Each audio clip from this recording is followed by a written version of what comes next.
This is NDTV.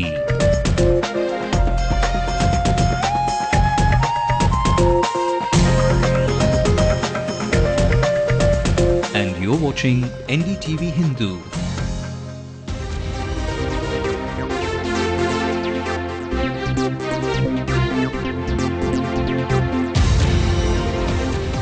Raja will be grilled for 3 more days as CBI gets an extension of custody. Balwa will stay in CBI custody for 4 more days. Jayalalitha gets 63 couples married but does not talk of her party's marriage with other parties ahead of the polls. Attacks the DMK and the UPA.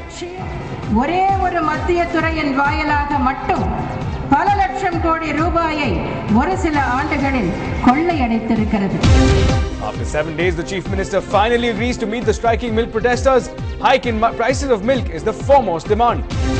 The flora and fauna in the Vet Sciences campus could be ploughed out by the Chennai Metro Rail. A special story on the controversies surrounding the Chennai Metro. It is the time of love, and here is a way to watch out for what you want to buy. Going out by the options, it seems you will have to spend quite a lot. It's not just the Lady of Justice who has blindfolded herself in courts. Meet this barrister who spreads light, even as always remains in darkness. After embarrassing the mighty Aussies, men in blue look to take on the fierce Maoris from New Zealand in Singara, Chennai.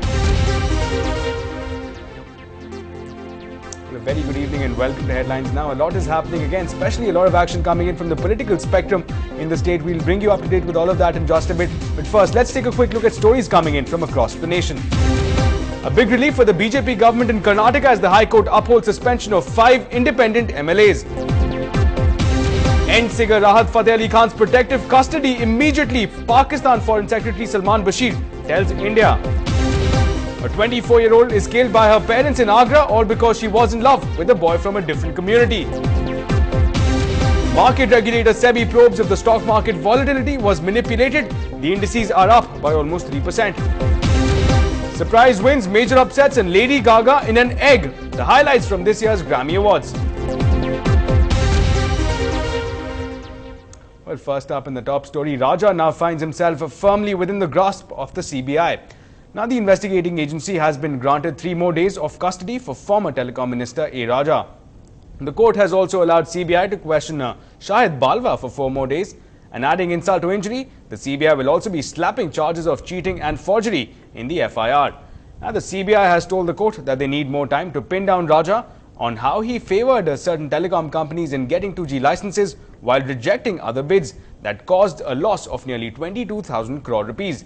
Now the agency told the court that both are highly influential persons and there's every possibility that they will tamper with the records and try to win over vital witnesses.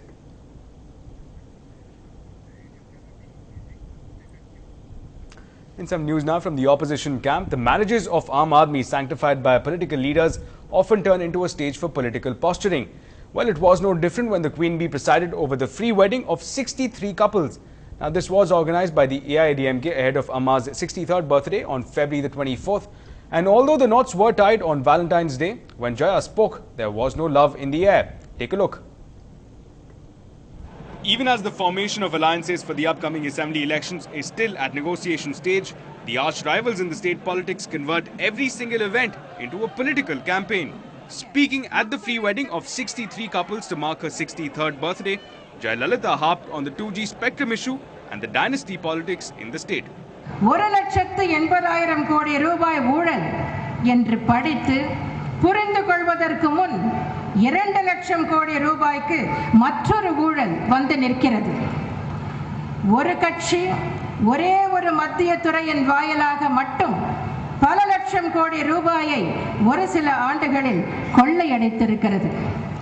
இந்த பணம் எல்லாம் தீய சக்தியின் குடும்ப உறுப்பினர்கள் பெயரில் வெளிநாடுகளில் பதுக்கப்பட்டு இருக்கிறது. பல குற்ற செயல்களுக்கும் சீர்கேடுகளுக்கும் காரணமாகி இருக்கிறது. Meanwhile, for the 63 couples handpicked by various office bearers of the AIADMK, it was better than a marriage made in heaven. Each newlywed took home goodies worth 85,000 rupees, courtesy of the Jayalalitha Forum, a wing of the AIADMK led by former Minister Nainar Nagendran. The AIADMK, which criticizes the DMK's freebies, is not exactly shy when it comes to conducting free weddings. திருமண பற்றி செய்தி ஒரு மாதத்துக்கு முன்னாடி வந்துச்சுங்க. அப்புறம் இன்றைக்குன்னு பார்த்தா ரொம்ப சந்தோஷமாக இருக்கிறேன். நான் வாழ்க்கையில் இந்த மாதிரி நடக்கும்னே எதிர்பார்க்கல. AIADMK Supremo Jayalalitha's attempts to reach out to the electorate through different welfare measures may not match the magnitude of the ruling DMK's freebies to the electorate. It will be a few months before the impact of her goodwill measures is known. In Chennai, with Pir Mohammed, this is Ashmit Kumar for Ndtv-Hindu. And while the incumbents seem to be on the receiving end from all quarters on a range of issues, after Amma's spectrum scam charges, DMDK chief Vijay Kant came down hard on the government, taking up the cause of the dying units in Tirupur. Now, Vijay Kant alleged that the government had failed to lend any form of assistance to the 4.5 lakh workers who are employed by these units. Now, in January, the Madras High Court had again ordered the closure of these dying units, citing their failure to comply with environmental norms. Now, the captain alleged that the inaction and apathy by the government has resulted in the order. He also claimed that the government was creating a divide between the dying unit workers and the farmers. He has also announced protests in Tirupur on Friday. Well, another sensitive issue has of course been the decision on whether or not to export cotton. Now, the CPM raised the ante against the exports and demanded a ban on exporting waste cotton. Now, the left argued that exporting waste cotton creates shortages, which leads to rising prices, hurting the textile industry. Now, meanwhile, Paloons have shut down for 2 days now, protesting the exports. Well, the state can finally heave a sigh of relief. The Milk Producers Union has finally withdrawn the strike. Today was day 8 of the protests. The producers have been demanding an increase in procurement price from 15 rupees a litre to 22 rupees a litre. After remaining a mute spectator for 7 days, the Chief Minister has finally invited Tamil Nadu Milk Producers Welfare Association for talks. Now, this is scheduled to take place tomorrow. This is the first time that the Chief Minister has come out and addressed the issue. But on the other hand, the AIADMK Supremo was quick to criticize the government. She said that the strike was justified and that the government was being lethargic. Well, speaking of the government being on the receiving end, Madras High Court today ordered that the basic amenities and furniture should be provided for Georgetown Metropolitan Magistrate Court in 2 weeks' time. Now, the court stood by its remarks on the lethargic attitude of the government in providing basic amenities for the subordinate judiciary. The government of Tamil Nadu has given an undertaking before the court that the amenities will be provided within 2 weeks' time for Georgetown Court. Now, the court has also constituted a 3-member committee comprising of the Home Secretary, Registrar General of the Madras High Court and Chief Engineer of PWD to take steps in providing basic facilities in the judiciary. Well, here's one interesting story that is playing out in the arena of debate between development versus environmental conservation. Now, many have come to the conclusion that development comes at a price, and the ambitious Chennai Metro Rail project stands testimony to that. Now, as we eye faster, more efficient means of transportation systems, there is a good possibility that lush green patches which serve as lungs of the city could be wiped out. Now, our reporter Kuku Alex takes a look at the lush and fertile Vet Sciences University campus that might have to give way for a state-of-the-art metro rail station. Take a look.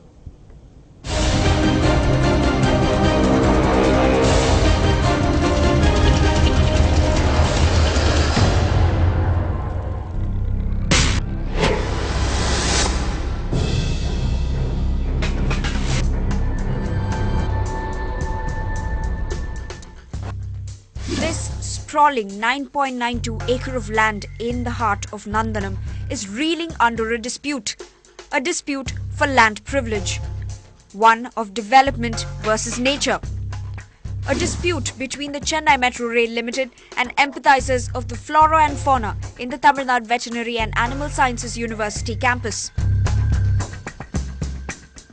The CMRL had initially put forth a demand for only 10,000 square feet of this land for constructing the Shamir station, but later decided to take over the entire campus belonging to the university to build not just a metro station but also a parking area and escalators among other facilities.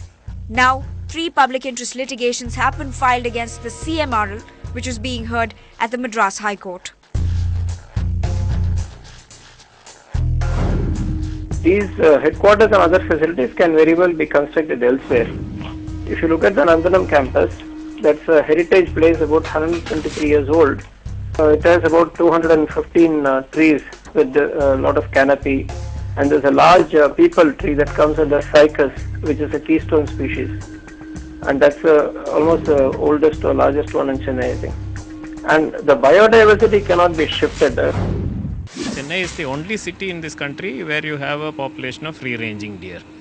And these deer have some heritage value. The first is the Forest Department, where the Wildlife Warden of Chennai is the primary person responsible. But we also have the Central Zoo Authority and the Animal Welfare Board, which have to be consulted and their support sought if we have to translocate these animals. That's right. Environmentalists have put their foot down and have refused any negotiation in this matter. But Metro Rail officials have their own justifications to give. Planning to complete the entire project, phase 1 of the project by 2015. It's already decided which are the places that will have the offices, which are the places that will have the stations. Stations, yes, all that is already decided. Yes. In all, we are having about 34 stations. But we are having a station, metro station there, and the land is required only for the metro rail purposes. Would the full 10 acres be required for the metro? Yes, definitely. There we are planning for a traffic integration and parking and other traffic integration related facilities. So we are definitely requiring 10 acres. Clearly, there are arguments to be heard from both the Chennai Metro Rail as well as the Veterinary Sciences University. So perhaps it is welcome that the Madras High Court will decide on this dispute over land. The petitions come up for hearing on the 15th of this month. With camera persons Arun and Pradeep, Kuku Alex for NDTV Hindu. While taking a step ahead, smiles return after the bloodbath on Dalal Street. The Sensex stages a smart bounce back. More details on the other side.